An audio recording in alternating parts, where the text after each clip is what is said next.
नमस्कार, साथै प्रदेशको ताजा खबरहरूको संगालो प्रदेश समाचारमा स्वागत छ। म संगीता कटुवाल। प्रदेश समाचार सुरु गरौं अहिलेसम्मका मुख्य समाचारबाट।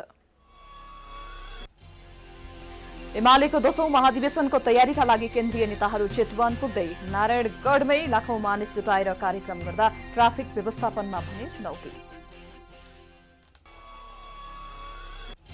प्युठान गोलीकाण्डका घाइतेलाई थप उपचारका लागि बुटवल लगियो।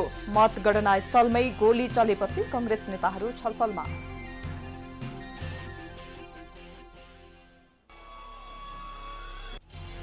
धान बाली लगाउने समयमा मलको अभाव खेपेका कपिल वस्तुका किसानले गहुँ बाली लगाउँदा समेत समस्या उस्तै। मल किन्न भारतीय बजार जान बाध्य। र ठेकेदारको लापरवाहीका कारण निर्माणाधीन वीरगञ्ज पथलैया सड़कको काम अलपत्र। समयमा सम्पन्न नहुँदा सर्वसाधारण तथा यात्रुलाई शास्ति।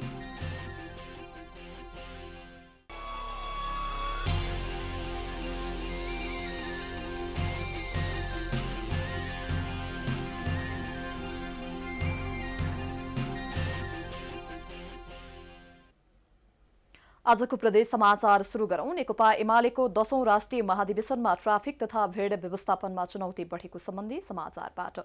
चितवनको नारायणगढ स्थित नारायणी किनारमा शुक्रबार एमाले 10औं महाधिवेशनको उद्घाटन कार्यक्रम राखेको छ।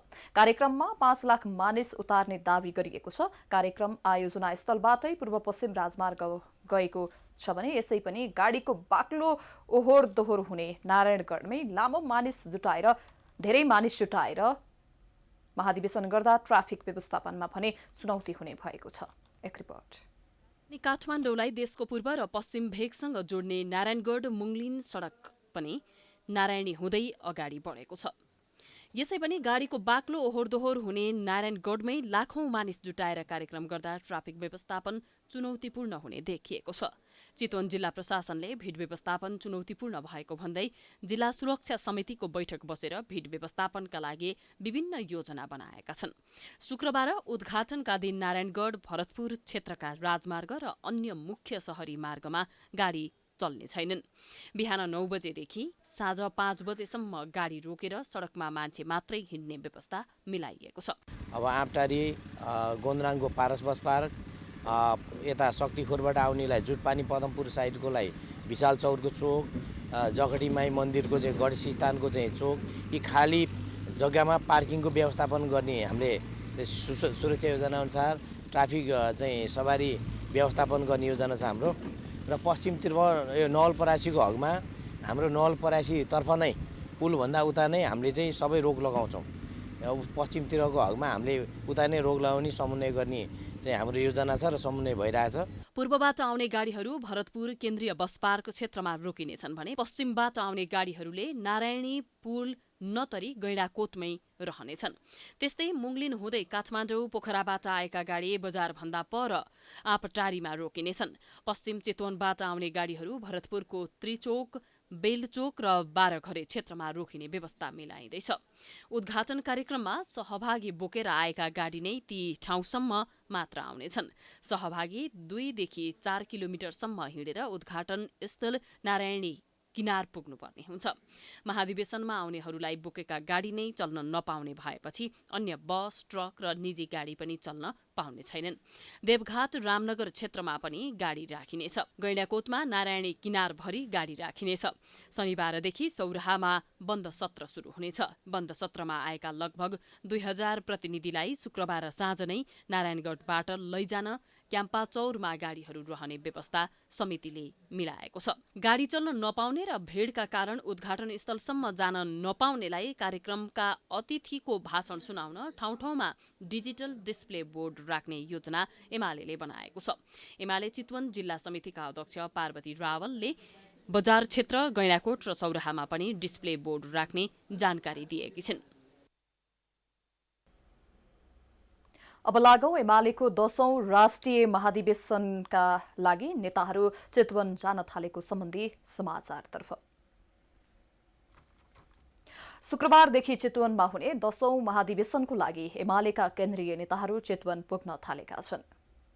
आज बुधबार मूल आयोजक समितिका संयोजक रामबहादुर थापा बादल, सहसंयोजक सुरेन्द्र पाण्डे, प्रचार विभाग प्रमुख योगेश भट्टराई, प्रचार विभाग उपप्रमुख सूर्य थापा, बागमती प्रदेश अध्यक्ष आनन्द पोखरेल लगायत नेता चितवन पुगेका छन्। उनीहरू बुधबारदेखि चितवनमै रहनेछन्। पार्टी अध्यक्ष केपी शर्मा ओली लगायतका नेताहरू भने बिहिबार चितवन पुग्नेछन्।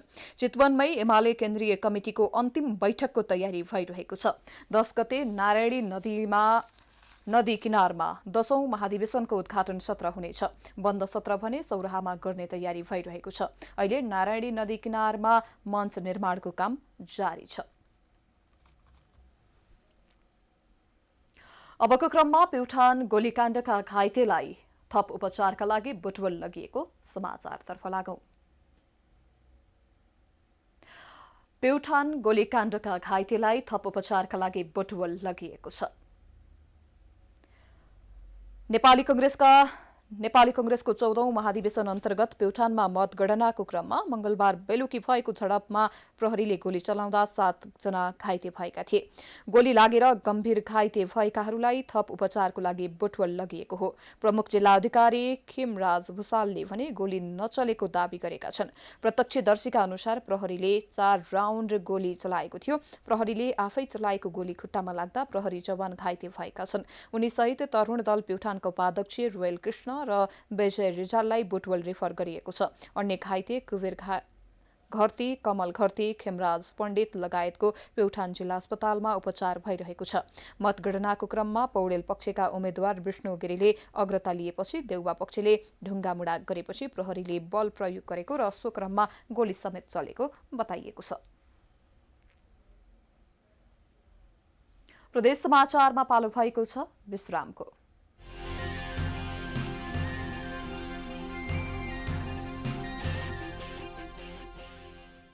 विश्रामपछि स्वागत छ। अब लागौं नेकपा माओवादी केन्द्रका अध्यक्ष पुष्पकमल दाहालको भनाई सम्बन्धी समाचारतर्फ। नेकपा माओवादी केन्द्रका अध्यक्ष पुष्पकमल दाहालले न्यायालयमा देखिएको समस्याको समाधान न्यायालयबाटै हुनुपर्ने बताएका छन्। धनगढी विमानस्थलमा प्रेस सेन्टर कैलालीले आयोजना गरेको पत्रकार सम्मेलनमा बोल्दै उनले न्यायालयबाटै समस्याको समाधान होस् भनेर नै गठबन्धनले अहिलेसम्म कुनै धारणा नबनाएको जानकारी दिए। वो चाहिँ सामान्यतः एउटा स्वतन्त्र र गरिमामय संस्था हो। मानिसहरूले अन्तिममा चाहिँ गएर न्याय खोज्ने भनेको न्यायालयमा अदालतमा गएर नै हो। तर अदालतभित्र अहिले जे समस्या देखिएको छ त्यो पक्कै पनि राम्रो कुरा होइन। त्यसकारण हामीले गठबन्धनको तर्फबाट पाँचै पार्टीको यसमा गम्भीर ध्यानाकर्षण भएको छ। न्यायालयले निकास दिन नसकेमा सत्तारूढ गठबन्धनको बैठक बसेर आवश्यक कदम चालिने उनले बताए। दाहालले सर्वोच्च अदालतमा देखिएको समस्याका विषयमा अहिलेसम्म गठबन्धनभित्र छलफल नभएको दावी समेत गरे। एमसीसीको सन्दर्भमा बोल्दै दाहालले जनतालाई बुझाएर मात्र पारित गर्नुपर्छ भन्ने आफ्नो धारणा रहेको जनाए। सत्ता गठबन्धनको एकता 3 तहको निर्वाचनसम्म कायम रहने उनको दावी छ। गठबन्धनलाई अझ सुदृढ गर्ने विषयमा अनि आउने निर्वाचन कसरी सम्पन्न गर्न सकिएला भन्ने विषयमा, किनकि यो निर्वाचनको विषयमा 2-3टा बहस चलिराखेका छन्। तपाईँहरूले पनि थाहा पाउनुभयो होला। एउटा चाहिँ यो निर्वाचन 3टै निर्वाचन एकैचोटि गर्ने भन्ने एउटा तर्क छ। सङ्घीय, प्रादेशिक र स्थानीय तहको निर्वाचन एकैचोटि गर्यो भने राज्यको अरबौं खर्चको पनि बचत हुन्छ। जनतालाई पनि पटक पटक चुनाव भनेर चाहिँ झन्झट दिनुभन्दा एकैचोटि गर्दा जनतालाई पनि सजिलो हुन्छ। अहिलेको गठबन्धनले चुनावसम्म निरन्तरता पाउने दावी गर्दै उनले नेकपा माओवादी केन्द्रले नेतृत्व गरिरहेको सुदूरपश्चिम प्रदेश सरकार पनि परिवर्तन नहुने स्पष्ट पारे। अबको पालोमा नेकपा एकीकृत समाजवादीका अध्यक्ष माधव कुमार नेपालको भनाई सम्बन्धी समाचारतर्फ लागौं। नेकपा एकीकृत समाजवादीका अध्यक्ष माधव कुमार नेपालले आउने निर्वाचनपछि एमाले पत्ता साफ हुने दावी गरेका छन्। जनकपुरमा आज आयोजित पार्टी प्रवेश तथा पत्रकार सम्मेलनमा उनले नेकपा एमालेको सूर्यमा ग्रहण लागिसकेको भन्दै निर्वाचनपछि एमाले पत्ता साफ हुने दावी गरे। एमालेको अवस्था चुनावपछि एमालेको हालत बिचरा बिहार बिजोग।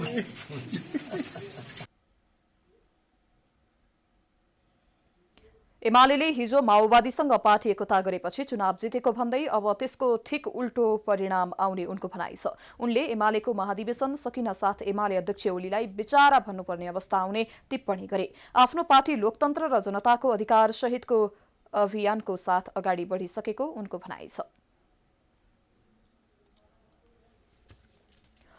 अबको पालोमा कपिलवस्तुमा मलको अभाव देखिएको सम्बन्धी समाचारतर्फ लागौं। समयमा मल र बेउ नपाउँदा कपिलवस्तुका किसानहरू समस्यामा पर्दै आएका छन्। धान रोप्ने समयमा मलको चरम अभाव खेपेका किसानहरूले गहुँ खेती गर्ने समयमा समेत मल नपाउँदा निराश भएका छन्।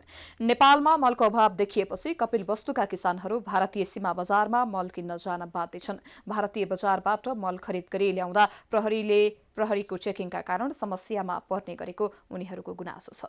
किसानले मरिरहेछन्, मल छैन, बिउ छैन। यो किसानको पीर मर्का कसले बुझ्ने? किसानको पीर मर्का बुझ्ने कोही छैन। यहाँ हामी किसानको छोरा हो। मलाई थाहा छ कि किसानले कति दुख उठाएर नेपालमा इन्डियाको पारीबाट एक बोरा दुई बोरा इन्डियाको पुलिसको लट्ठी खाएर नेपालमा आउँदा फेरि नेपालको पुलिसले लट्ठी खाएर रोग ल्याएर कसरी राई यो अन्नदातालाई यो के पाल्दैछ? अब यहाँको के हाल छ? यहाँ त हाम्रो तराईमा के हो, सरकारको ध्यान आकर्षण हुँदैन। तराई कृषि प्रधान देश हो। यहाँ खाद मलको गेहूँको सब अभाव। बार्डर इन्डियाबाट ल्याउँदा बार्डरमा लखेट्छन्। यहाँ ल्याएपछि यहीँबाट लगिदिन्छन् लोड गरेर गाडीमा। अब किसानहरू मजदुरहरूको मर्का कोही सुन्नेवाला छैन। बाली लगाउने समयमा समेत मलको अभाव भएको प्रति सम्बन्धित निकायको ध्यान जान नसकेको किसानको गुनासो छ। उता कृषि सामग्री कम्पनी लिमिटेडले मलको आयातमा नै कमी भएकोले कृषकलाई पुर्याउन नसकेको जनाएको छ। एक स्थानीय दल चाहिँ 2000 बोराका दरले, अनि त्यसपछि गएर डिएपी चाहिँ 1000 का दरले, अनि पोटास चाहिँ 280 बोरा र चुन 500 बोरा गरेर हामीले चाहिँ स्थानीय तहमा लेखी पठाएका छौँ हिजो नै। अब स्थानीय तहले त्यहाँको चाहिँ स्थानीय मल व्यवस्थापन समिति छ, त्यो समितिले चाहिँ सिफारिस गरेर कुन सहकारीलाई कति उपलब्ध गराउने भन्ने त्यहाँबाट सिफारिस भएर आउँछ। अनि आइसकेपछि त्यही सिफारिस अनुसार चाहिँ हामीले चाहिँ कार्यालय चाहिँ त्यही अनुसार वितरण गर्छौँ। प्रत्येक वर्ष मल र बेउको अभाव हुँदा पनि सरकारले समयमा व्यवस्थापन गर्न नसकेको कृषि सामग्री केन्द्र तौलिहवा शाखाको भनाइ छ।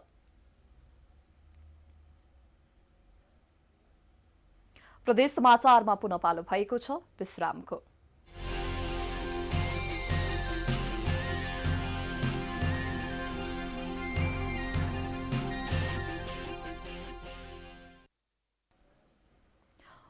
विश्रामपछि पुनः स्वागत छ। अब लागौं गण्डकी प्रदेशको कास्कीको पोखरामा अत्याधुनिक व्यावसायिक मल निर्माण भएको सम्बन्धी समाचारतर्फ। पोखरा महानगरपालिका 18 स्थित सेदीमा अत्याधुनिक व्यावसायिक मल निर्माण भएको छ।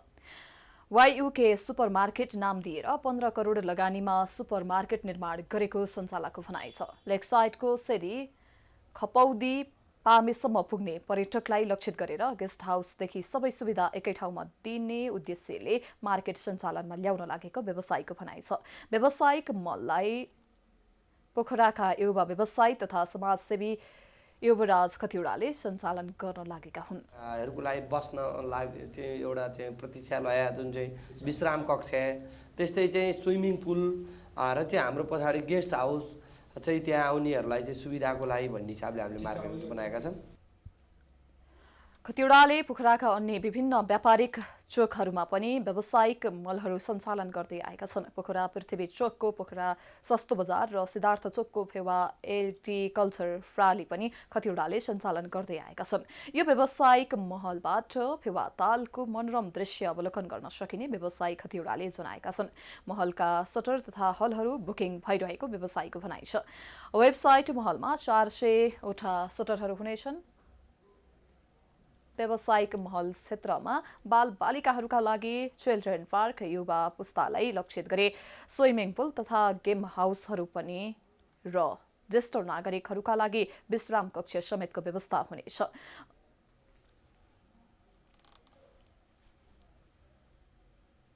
अन्तमा बाराको पथलैया बिरगञ्ज 6 लेन सडक समयमा सम्पन्न नहुँदा स्थानीय समस्यामा परेको समाचारतर्फ लागौं।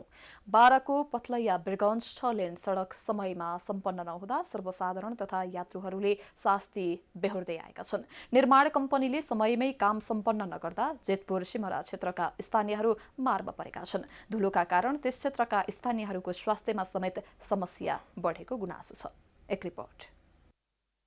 निर्माण कम्पनीको लापरवाहीका कारण पथलैया बिरगञ्ज 6 लेन व्यापारिक सडक निर्माण कार्य अल्पत्र परेको छ। सडक निर्माण कार्यमा ढिलाइ भएपछि स्थानीयले शास्ति बेहोर्नु परेको छ। सडक निर्माणको काम पूरा नहुँदा जितपुर सिमरा क्षेत्रका स्थानीयहरू सवारी जाम र धुलोको कारण समस्यामा पर्ने गरेका छन्। सडकमा परेका भौतिक संरचना स्थानीयहरूले खाली गरे पनि ठेकेदार र व्यापारिक मार्ग विस्तार योजना बिरगञ्ज पथलैया सडक कार्यालयको लापरवाहीले धुलो र सवारी जामले शास्ति खेप्नु परेको सर्वसाधारणको गुनासो छ।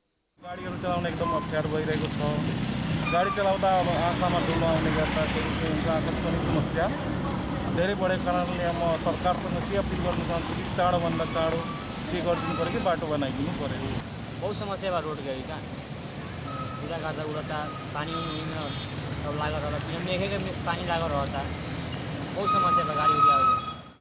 ठेकेदारले निर्माण कार्यमा ढिलाइ गरे पनि सम्बन्धित निकायले अनुगमन नगरेका कारण समस्या भोग्नु परेको स्थानीयको गुनासो छ। निर्माण कम्पनीलाई कारबाही गर्नुको साटो 4 पटक म्याद थप्दा समेत सडक निर्माण हुन सकेको छैन। त्यस्तै सडकको बीच भागमा ठाउँ-ठाउँमा खाल्टाखुल्टीका कारण सवारी आवागमनमा समेत समस्या हुने गरेको सवारी चालकको गुनासो छ। खराब बाटोको कारण दुर्घटनाको जोखिम समेत बढेको यात्रु तथा सवारी चालक बताउँछन्। पहले सब बहुत ज्यादा रोड में खतरा के यदि भी बाटे पैसेंजर लेके 8 को बोकला पर 5 को बोकला पर रिक्स भी बाटे लेके आवे जाए में बहुत सारा रिक्सी काम हो गइल बाटे। आर्थिक वर्ष 2072-73 असार 28 गते गरेको सम्झौता अनुसार 2 वर्षमा सडक निर्माण सम्पन्न गरी हस्तान्तरण गरिसक्नुपर्ने थियो। निर्माण कम्पनी र ठेकेदारको लापरवाहीका कारण निर्माण कार्यमा ढिलाइ भएको बिरगञ्ज पथलैया योजना कार्यालयले जनाएको छ। प्राइम टाइम्स टेलिभिजनका लागि बाराबाट श्रीकान्त गुप्ताको रिपोर्ट। हामी प्रदेश समाचारको अन्त्यमा आइपुगेका छौं। जाँदा जाँदै प्रमुख समाचार पुनः एकपटक।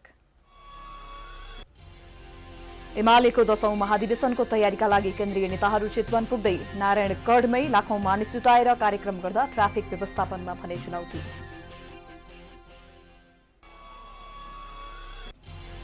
प्युठान गोलीकाण्डका घाइतेलाई थप उपचारका लागि बुटवल लगियो। मतगणना स्थलमै गोली चलेपछि कंग्रेस नेताहरू छलफलमा।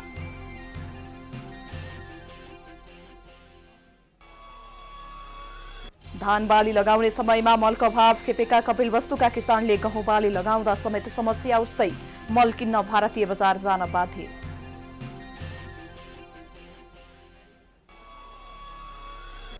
र ठेकेदारको लापरवाहीका कारण निर्माणाधीन बिरगञ्ज पथलैया सडकको काम अलपत्र।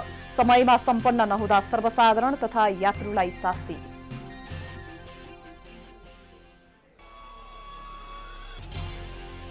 प्रदेश समाचार अहिलेलाई सकियो। हेर्दै गर्नुहोला प्राइम टाइम्स टेलिभिजन। नमस्कार।